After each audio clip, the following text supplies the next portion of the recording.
and they are like a sandwich. So if you ever did a sandwich, what do? How do you make a sandwich? What do you have? What do you have to make a sandwich? Moshe? Two pieces of bread. First, what? 2 pieces of bread. Then what do you put? What? Lettuce, tomato. First you put on the bread, you put some mayo, charif. My kind of guy. Charif, mayo. Then you put the vegetables. Then what do you put in the middle? Meat. All right, we wanted to be fleishik for lunch. Okay, good. And then you do the same thing on the other side. And then you close the sandwich. This is what we really have. So, if you really want to understand the parshas, you have to read them like a sandwich.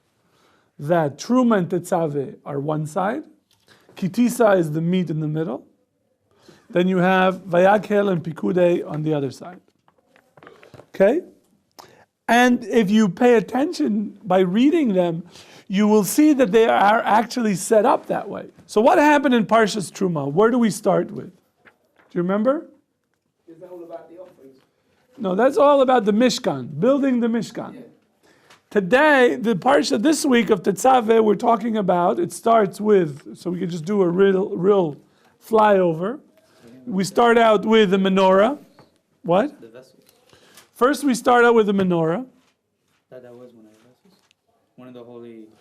First we start with the menorah of the oil, lighting of the menorah. Yeah. Okay? How to make the vessels was last week. Now it just tells you that you have to have the oil lit. Then you have the clothing, the vestments, as you said, of the priests, right? We have the clothing of the high priest and the clothing of the regular priest. And they're different.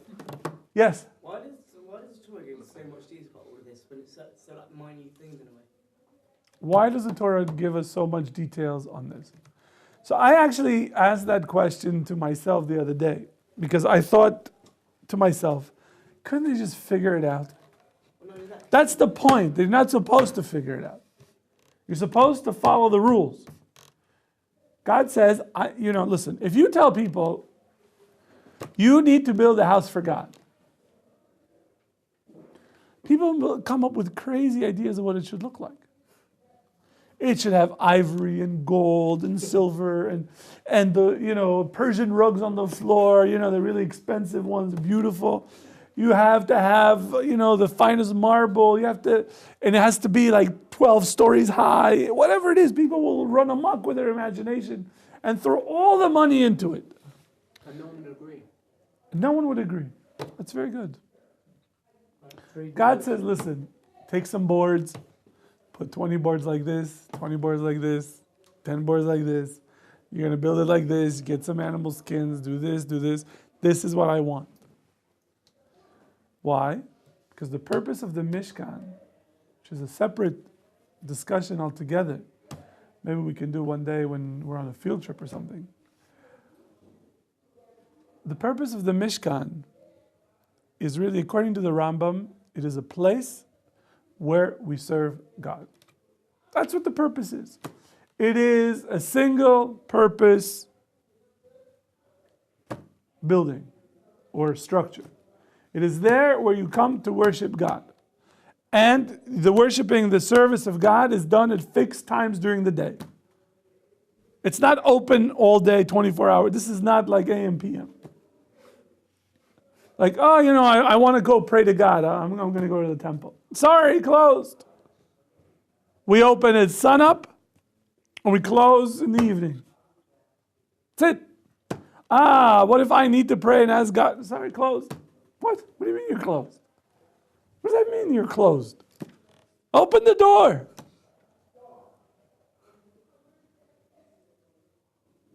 But that is, according to the Rambam, the purpose of the temple and all its vessels, everything that is in there, is to serve God. The Ramban, on the other hand, says that the purpose of the Mishkan, of the tabernacle, the whole thing, is to connect the Jewish people with God. That's what it is. if you look at the Ramban, at the end, actually at the beginning of, I don't know if you've ever paid attention to this Ramban. The Ramban in the beginning of the book of Shemot, of the book of Exodus, the Ramban writes, it's a very interesting Ramban. He says like this: the Torah is completed, the book of creation, Bereshit, which is the book of the creation of the universe and the creation or formation of every being. Right? That is the book, Genesis is really, says the Ramban, is called the book of creation. Sefer Yetzirah. Because that is telling us about the creation of the universe, all the creatures, and he says the forefathers, which are creation of their descendants, and everything else is to sort of point to the next phase. And after the end of the creation, we start with a new book. Binyan ha'maaseh haba min haremazim hahem. And the book is really based on clues that we find in Genesis. And he says we call this book, he says it's called it Sefer Ve'ele Shmot. It's called Shmot, and it is about the book of redemption. Book of redemption. When did redemption start, according to the Ramban, do you think? When were we redeemed? Temple? No. Everybody thinks the Exodus. Excellent. Exodus, Sinai. But listen to what he says. He says the Galut is not complete, the exile wasn't complete until they built the Mishkan. And the Shekhinah, the divine presence, rested upon the Jewish people. The Mishkan is when, that was the whole purpose of this book. And that's why we see that there are 5 parshas talking about all the details that have to do with the tabernacle. And that's why it's the sandwich, where Kitisa is in the middle. Okay, now, do you want to say something? Yeah, I have a question. So, I'm asking a question based on what Alex said. So, okay, God wanted to give us the rules, fine. Why did he have to give it in the written Torah? Why not, like every other tefillin, like just command us and have the oral Torah to back it up? Why did he go into so much detail in the written Torah? Why did he go? That's a good question. I don't know. Isn't it because it was happening then? It was documenting the time that everything was happening. So. Yeah, but so what? They weren't putting on tefillin every day? They weren't wearing tzitzit every day? I mean, his question is a good question. I never thought about it. It's a good question. What? We'll ask. But I wouldn't. I'm not going to lose sleep over this question. You know, there is still a lot of oral Torah on everything that's here. That is, even if you have all this detail, and I'd like give you, here's all the pieces, all the Lego pieces, build one. You're gonna run into problems. Yeah. So I don't know that the oral Torah necessarily is going to get you out of trouble. Okay. So we start. What's the first verse? Who's got this Chumash open? Yeah. So read the English verse. Now you shall command the children of Israel that they shall take for you pure pressed olive oil for illumination to kindle the lamp continually. Excellent. What's the problem with this verse? It says, you shall. Who's you? We can't do that now. What? If it's you, then it's thrown to us now, essentially. Well, that's the question. Yeah, Why does it say you? The first you is Moshe, I think, no? Where does it say Moshe? It does. Why does it say his name? It doesn't say his name because That's a good question. Right? Why doesn't it say his name? It should say Moshe. Well, it says you in Teramot as well. It's what? Whoever's reading. It says you everywhere in Teramot as well. Previous part. But nowhere. But Moshe is not mentioned in this parsha. I think At all, the whole part of Is Because it it's genuine rule that whenever God tells anything to anybody, he's going to tell it to Moshe, and Moshe's No, going it's to tell it because to the Jewish people. he didn't want to have any part in it anyway. Didn't want to leave the Israel out. So Close. therefore, he would have had his name stricken out. Very close. But that was after the. Yes. Oh, Is it because God wanted to make sure that everyone knew that it's not always Moshe? No, No. now you meet the guy now to involve himself in the Hashem tasks spoke of to an angel. Moses, and it says, they shall do this, they shall make a Oh, wow. sanctuary, they shall make an ark. And then at the beginning of verse 17, then it switches to, you shall make a cover of pure gold, you shall make a Yes. table of acacia. But Moshe's mentioned there. And it continues saying Moses' you name is there. all the way through here. I don't think. Listen, I'm not making up these questions. So you don't like the question, that's fine. But I'm not making it up. I'm saying so. The Midrash here says that in Parshat Kitisa is the parsha with the golden calf. And remember that God said to to Moshe Rabbeinu that he is going to wipe out the Jewish people. Oh, so that's why. So Moshe Rabbeinu says, yo, let's take it easy here. Let's not get all excited. Obviously he didn't say that, but I'm just imagining Bernie being Moshe Rabbeinu. It's like, whoa, yo, let's just tone it down. No? All right, Aaron, I could see Aaron do that.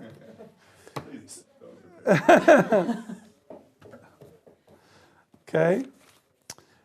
And Moshe Rabbeinu says, if you were going to wipe them out, wipe me out also from your book.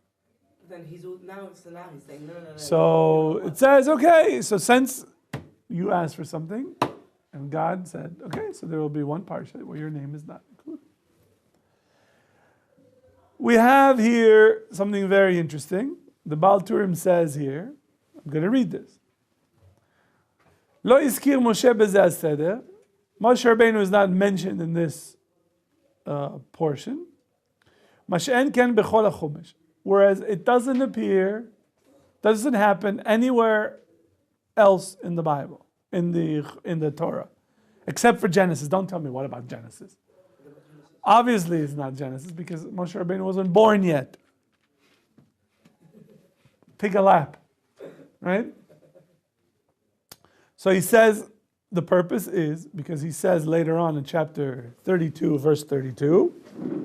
That he said, please erase me from the book that you wrote. And it says that when a Torah sage says something, it happens. Moshe Rabbeinu said, erase me, then that has an effect in the world. And it happened. You can't, essentially, one could say that if you're going to say that question, then what happened when God said, I'm going to destroy the whole city of whatever, of Sodom. And why wasn't it all destroyed? If God said that I'm going to destroy it, why wasn't it? No, what Avram didn't say. Avram didn't say to Hashem, listen, if you destroy this city, then kill me. He said, what if there are 50 people there? What about 40? Right? Went through that process. But he didn't say, but Moshe Rabbeinu is saying, listen, if you are going to wipe them out, then wipe me out also. So a little bit of Moshe Rabbeinu's name was wiped out, says the Baal Turim. Now, he says, I want to continue here. Because why is it, Ata Tetzaveh, you shall command?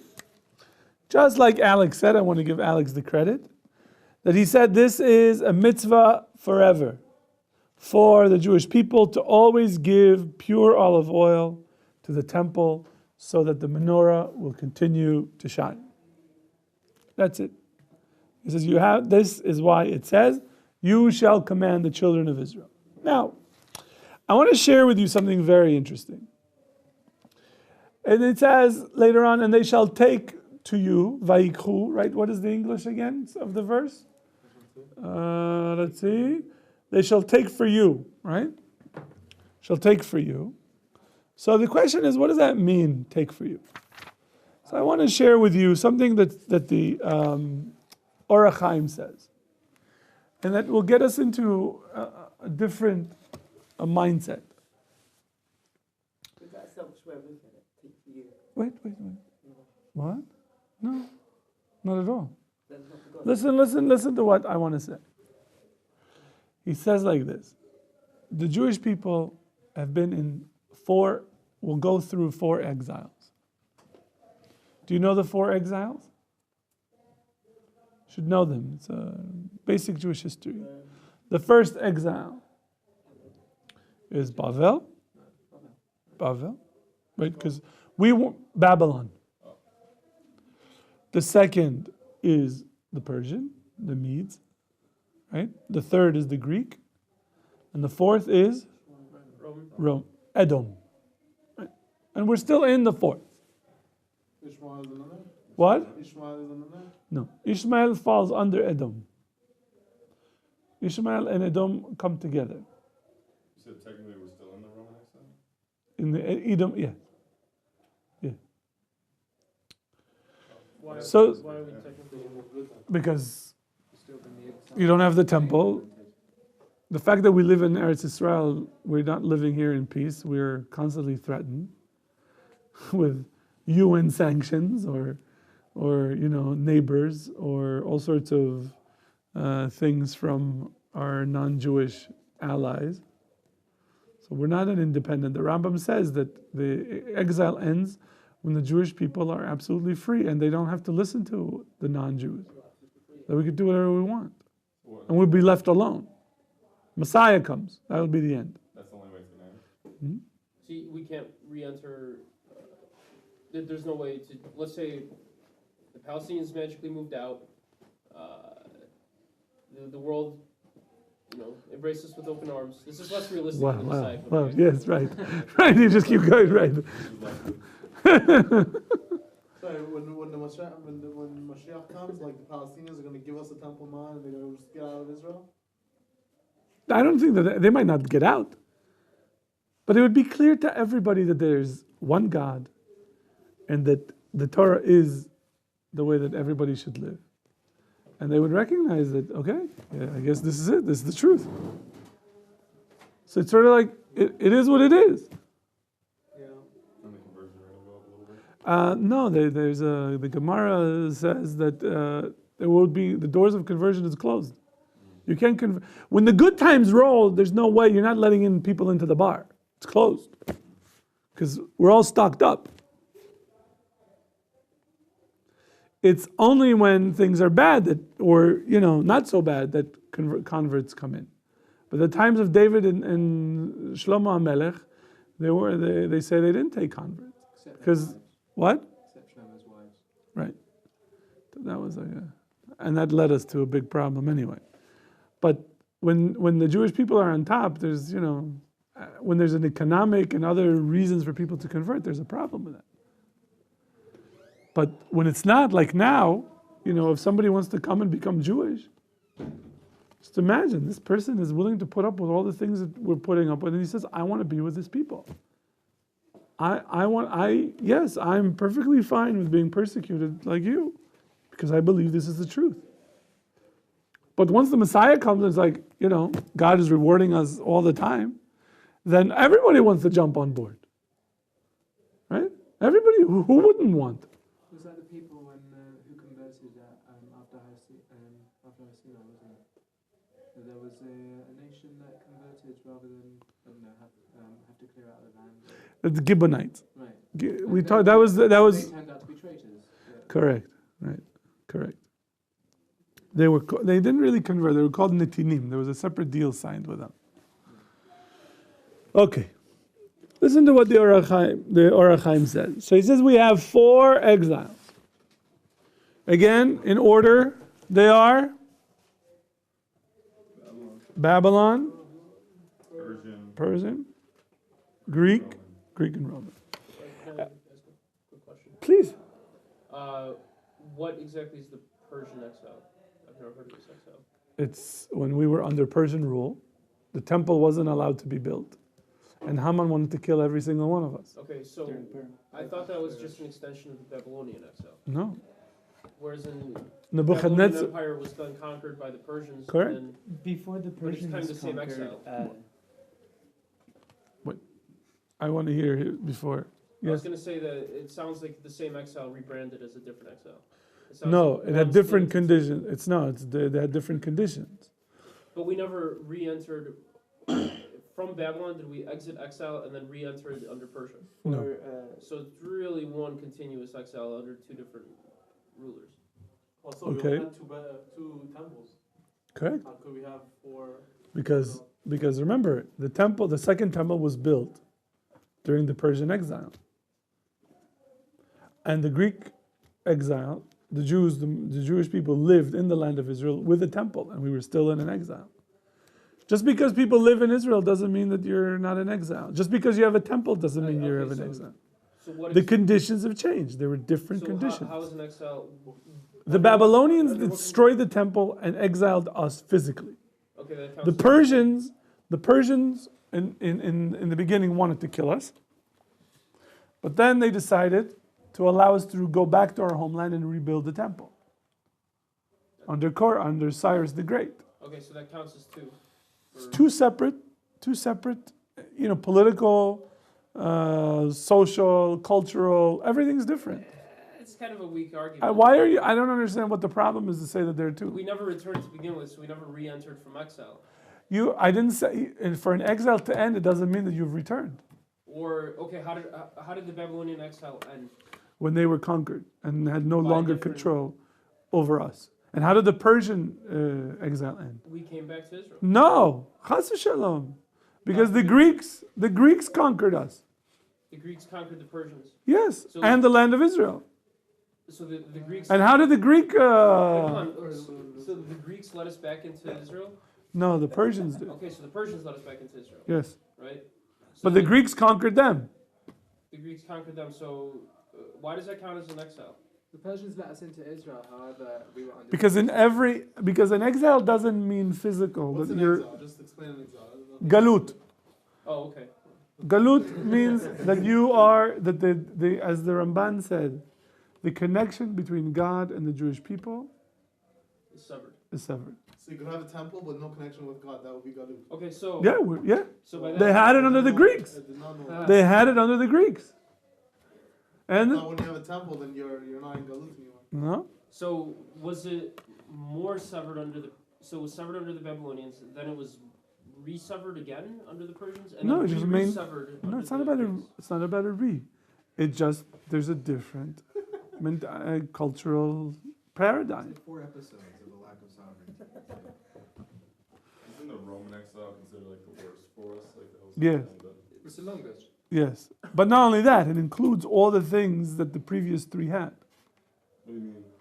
In Bavel, there was a physical exile, right? The Persian ones was a physical destruction. They wanted to kill all of us. In the Greek they didn't care about physical. They wanted spiritual destruction. The Romans has all three.